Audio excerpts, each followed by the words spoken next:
running running between running between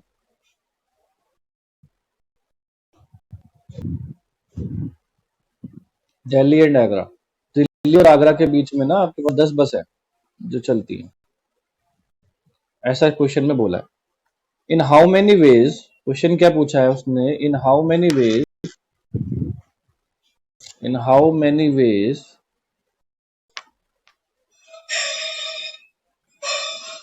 in how many ways क्या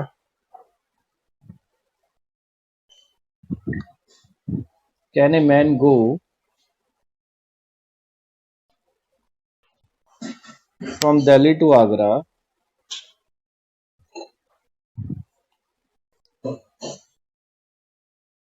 and return by different bus।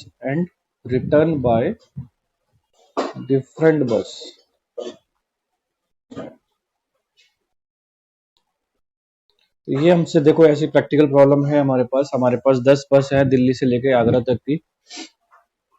पूछ रहा है एक आदमी अगर दिल्ली से आगरा जाता है और जो वापस आए, वापस में वो दूसरी बस से आए, तो ऐसे कितने तरीकों से वो आ सकता है, ऐसे कितने तरीकों से वो आ सकता है। तो ये हमें सॉल्व करके बताना है इसको। तो इसमें अब हम क्या करेंगे कि देखो हमारे पास क्या है कि पहले लिख लो नंबर ऑफ बस कितनी है आपके पास। सॉल्यूशन में क्या करोगे आप, नंबर ऑफ बस लिख लीजिए, ठीक है। सॉल्यूशन में हम ऐसा करते हैं, पहले नंबर ऑफ बसेस लिख लेते हैं, नंबर ऑफ बसेस लिख लीजिए आप, ठीक है। नंबर ऑफ बसेस कितनी है आपके पास, दिल्ली टू आगरा से 10 है, ठीक है। अब जो नंबर में आपके पास 10 बस आ गई हैं, तो नंबर ऑफ वेज लिखिए आप से कि कितने वेज में, आप नंबर ऑफ वेज लिखिए टेकिंग बस फ्रॉम दिल्ली। दिल्ली से आप कितने वेज में बस ले सकते हैं, तो 10। तो दिल्ली से आगरा जाने पे तो हमारे पास टोटल बस कितनी है, 10 है, तो हम 10 की 10 ले सकते हैं, ठीक है। Number of veg from taking बस फ्रॉम दिल्ली, तो कितने वेज ले सकते हैं, 10 के 10। लेकिन नंबर ऑफ वेज, अगर इसको रिटर्न में हम करें, number of veg returning from Agra, तो हमारे पास आगरा से वापस आने के लिए कितनी बस अवेलेबल है, आगरा से आने के लिए हमारे पास कितनी बस अवेलेबल है। देखो हमें सेम बस में, जिस बस में जा रहे हैं उस बस में वापस नहीं आना है। तो जाने के लिए तो हमारे पास 10 बस अवेलेबल रहेंगी, लेकिन एक बार हम चले गए तो उस बस से वापस नहीं आएंगे, तो यहाँ पर हमारे पास कितनी बस रह जाएंगी, फिर 9 रह जाएंगी। तभी पॉसिबल है डिफरेंट बस से आना। समझ रहे हो या नहीं समझ रहे। अगर मुझे दिल्ली से आगरा जाना है और मेरे पास स्टार्टिंग में 10 बस है, लेकिन मुझे जब वापस आना है, when I have to return back, तो मुझे दूसरी बस से आना है, उस सेम बस से नहीं जाना है, आना है जिस बस से मैं गया हूं। तो यानी कि रिपीटिशन इज नॉट अलाउड हो गया। क्या हुआ, रिपीटिशन इज नॉट अलाउड। और जब रिपीटिशन अलाउड नहीं होता तो हमारे पास क्या होता है, उसमें एक कम हो जाता है। तो ऐसे इस तरीके से हम इसको समझ सकते हैं। तो रिक्वायर्ड नंबर ऑफ वेज के उतने हो गए हमारे पास। तो रिक्वायर्ड नंबर ऑफ वेज, हम बोलेंगे रिक्वायर्ड नंबर ऑफ वेज हो गए हमारे पास 10 इंटू 9, यानी कि हमारे पास टोटल कितने वेज हो गए, 90 वेज। यानी कि 90 वेज से हम डिफरेंट डिफरेंट, एक बस में जाएंगे और डिफरेंट बस से आएंगे, एक बस से जाएंगे और डिफरेंट बस से आएंगे। तो इस तरीके से हम अपना सॉल्यूशन कर सकते हैं। आया समझ में। इसको थोड़ा इस तरीके से रख के देखते हैं एक बार, दिख नहीं रहा हो ना आपको, अब दिख जाएगा पूरा पूरा। अब दिख रहा है, चलिए।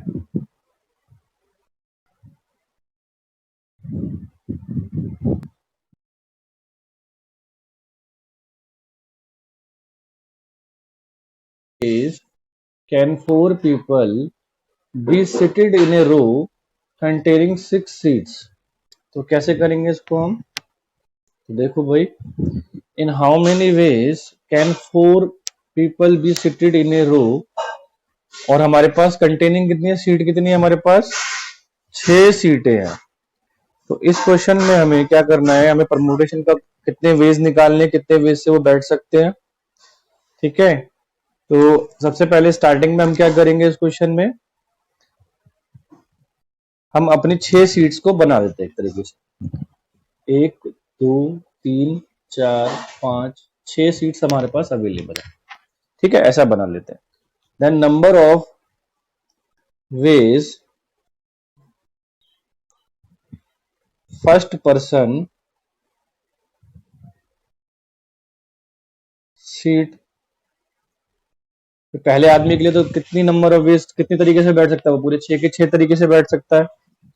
अब सेकंड पर्सन, अब ये क्या करेगा, अब एक आदमी है, एक सीट तो ऑक्यूपाई कर लेगा ना, तो नंबर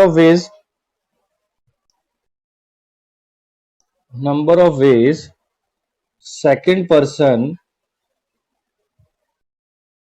सीट सीट 5 आ जाएगा। सिमिलरली हमारे पास 4, और थर्ड वाले के लिए 3 आ जाएगा।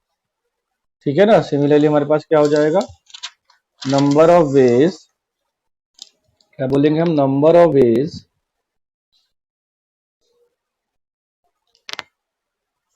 Third person seat 4, and number of ways for fourth person, इसके लिए आ जाएगा 3। ठीक है, अब आपको निकालने total number of veg, required number of veg. तो रिक्वायर्ड नंबर ऑफ वेज क्या बनेगा,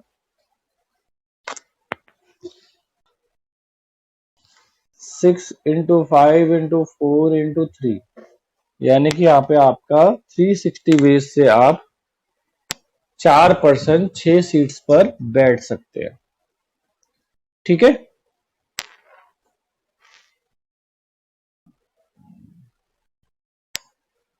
एक second,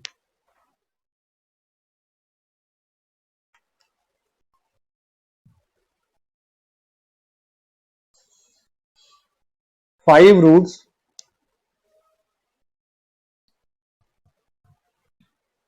from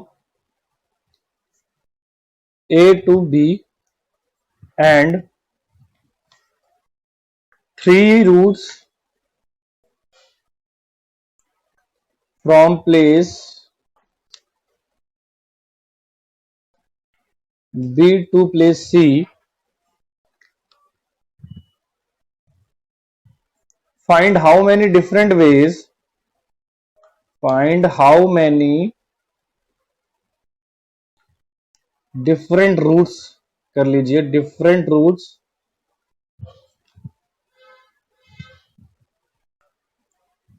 are there from A to C, from A to C।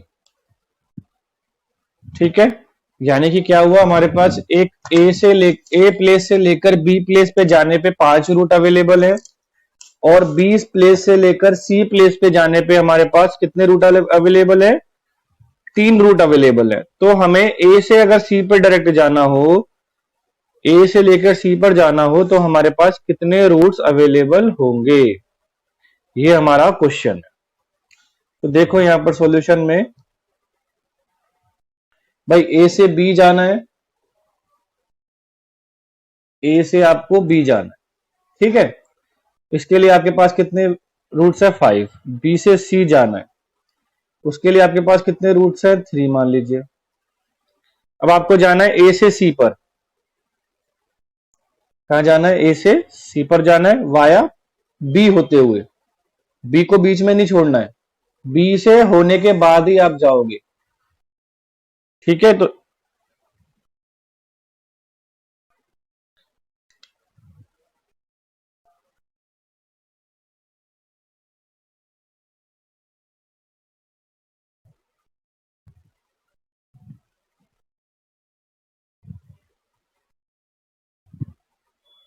यहां पर फिर हम देखो, ए से अगर आप सी पे जाओगे तो 5 वेज तो आपके पास वैसे है और 3 वेज वैसे बन जाएंगे, तो कितने बनेंगे? 5 इंटू 3 कितने रूट्स बनेंगे आपके पास? 5 इंटू 3 कितने रूट्स बनेंगे? 15 रूट्स बनेंगे आपके पास। कैसे बनेंगे देखो, ए आपके पास है, यहाँ पर है, यहाँ बी है, यहाँ सी है। आप एक वे से गए और बी से आपने ए से जाने के आपके पास 5 रूट है ना, 1 2 3 4 ऐसे 5 बना लो, और यहां से जाने के लिए 3, 1 2 और 3। तो पहले वाले के लिए आपके पास 3 अवेलेबल है।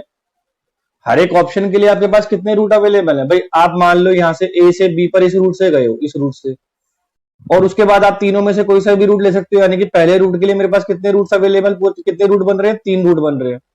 ठीक है, फिर दूसरे वाले के लिए भी 3 बनेंगे, तीसरे वाले के लिए भी 3 बनेंगे, चौथे वाले के लिए भी 3 बनेंगे और पांचवें वाले के लिए भी 3 बनेंगे। तो टोटल कितने रूट्स बनेंगे मेरे? 15 रूट्स बनेंगे। 1 to 5 नहीं बनेंगे। बच्चे ने रिप्लाई करा था बीच में अभी 1 to 5 का। तो बेटा यहां देखो ध्यान से, मैं ए से बी पर जा रहा हूं और वाया बी से सी पे जाना है। तो मैं अगर ए से बी पर जा रहा हूं तो मेरे पास 5 रूट्स अवेलेबल है, और बी से सी के लिए मेरे पास 3 रूट्स अवेलेबल है।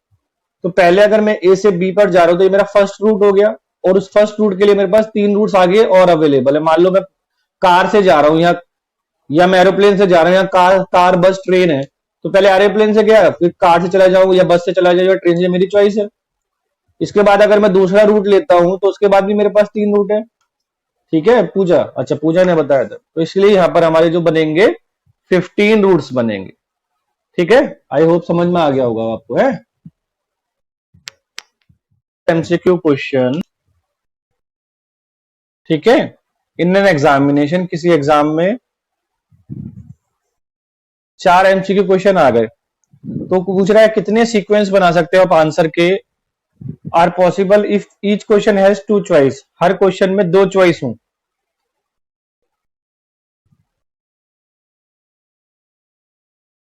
ठीक है ना,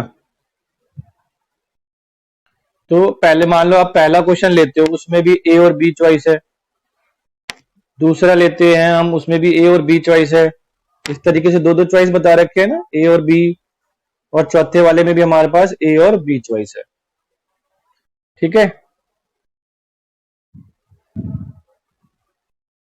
तो या तो हमारे पास पहला, इसमें 4 हमें क्वेश्चन करने हैं, तो हम ऐसा कर सकते हैं, एक सीक्वेंस ये बना सकते हैं भाई, हम इसका पहला पार्ट कर लें, इसका दूसरा पार्ट, इसका पहला पार्ट, ऐसे कर सकते हैं। या फिर हम ऐसे कर सकते हैं कि पहला पार्ट इसका बी कर लिया, इसका ए ए कर लिया। या फिर हम ऐसे बना सकते हैं भाई, मतलब 4 क्वेश्चन है, उसमें हर क्वेश्चन में 2 चॉइस है क्वेश्चन की, एक ए करो या बी करो। ठीक है, कपिल आपके अटेंडेंस लगा दूंगा। ठीक है, तो इस तरीके से हमें रूट्स निकालने हैं। ठीक है ना, कितनी चॉइस से वो क्वेश्चंस को, सीक्वेंस को करते हैं। तो यहां देखिए, मान लीजिए हमारे पास, तो ये हमारा फर्स्ट हो गया, ये सेकंड हो गया, ये थर्ड और ये फोर्थ क्वेश्चन हो गया। तो इसके लिए भी हमारे पास 2 चॉइस है, इसके लिए भी 2 चॉइस है, इसके लिए भी 2 चॉइस है, इसके लिए भी 2 चॉइस है। ठीक है ना, हमारे पास क्या है, दोनों के लिए, हर एक क्वेश्चन के लिए हमारे पास, भाई हम पहला पार्ट करें या दूसरा पार्ट करें तो हमारे ऊपर है ना। तो हर एक क्वेश्चन के लिए पहले, चाहे आप क्वेश्चन फर्स्ट करो, चाहे क्वेश्चन 2 करो, चाहे क्वेश्चन 3 करो, चाहे क्वेश्चन 4 करो, उसमें जो ए और बी पार्ट करा है, आप दोनों में से कोई सा भी कर सकते हो। तो क्वेश्चन 1 के लिए भी आपके पास 2 चॉइस है, क्वेश्चन 2 के लिए भी आपके पास 2 चॉइस है, क्वेश्चन 3 के लिए आपके पास 2 चॉइस है, क्वेश्चन 4 के लिए भी आपके पास 2 चॉइस है। तो यहाँ पर आपके पास 2 की पावर 4 यानी कि 16 वेज आपके पास बन सकते हैं। कितने बन सकते हैं? 16 वेज आप बना सकते हो अपने सीक्वेंस को, कि भाई मान लो इस तरीके से सीक्वेंस बना सकते हो कि पहले आपने पहले क्वेश्चन का ए पार्ट कर लिया, दूसरे क्वेश्चन का बी पार्ट कर लिया, तीसरे का ए और चौथे का भी ए कर लिया। ये आपके ऊपर है, पहले का आप बी पार्ट करना चाहते हो, बाकी ये आता है ना आपके पास क्वेश्चन, एमसीक्यू क्वेश्चन में आपके पास दो दो चॉइस दे रखी है। हर एक क्वेश्चन में, 4 क्वेश्चनों में ए और बी करके 2 ऑप्शन दे रखे हैं, और ये चॉइस दे रखी है आप दोनों में से कोई सा भी करो, तो इतने कितने वेज बन सकते हैं। ठीक है, मैं रिपीट करता हूं एक बार दोबारा, कि यहां पर आपके पास 4 क्वेश्चन अवेलेबल है, ऐसा लो A 1 2 3 4 4 क्वेश्चन अवेलेबल है। हर क्वेश्चन में 2 क्वेश्चन है, चाहे आप ए करो चाहे बी करो, चाहे आप ए करो चाहे बी करो, चाहे आप ए करो चाहे बी करो, चाहे ए करो चाहे बी करो, हर चारों क्वेश्चनों में आपके पास। अब हम एक तरीके से सोचते हैं कि हम कैसे अटेम्प्ट करते हैं क्वेश्चन को। मान लो स्टूडेंट ने ऐसे अटेम्प्ट करा है कि उन्होंने पहले क्वेश्चन का ए पार्ट करा है, दूसरे क्वेश्चन का बी पार्ट कर लिया, तीसरे का ए कर लिया, चौथे का भी ए कर लिया। ये भी एक तरीका बनता है। या मान लो उसने पहले बी करा होगा, बाकी 3 ए कर लिए होंगे। तो इस तरीके से हमें बताने हैं कि कितने वेज से वो अपने क्वेश्चन अटेम्प्ट कर सकता है। ठीक है, तो हमने लॉजिकली सोचा कि भाई 1 2 3 4 4 क्वेश्चन है हमारे पास, और हर क्वेश्चन के पास हमारे पास 2 चॉइस है, चाहे हम ए अटेम्प्ट करें क्वेश्चन, चाहे बी पार्ट अटेम्प्ट करें उसका। तो ए पार्ट के लिए भी हमारे पास अटेम्प्ट का भी चांस है, बी का भी, तो दो दो चांस बन रहे हैं हर क्वेश्चन पे। तो यानी कि कितने वेज बन सकते हैं हमारे भाई, 2 into 2 into 2 into 2, यानी कि 2 की पावर 4 बन रहा है। तो यानी कि हमारे पास एक कितने इस तरीके से कितने पेयर आएंगे हमारे पास, 16 पेयर आ सकते हैं इसके। कितने पेयर आ सकते हैं, 16 पेयर आ सकते हैं। समझ में आया?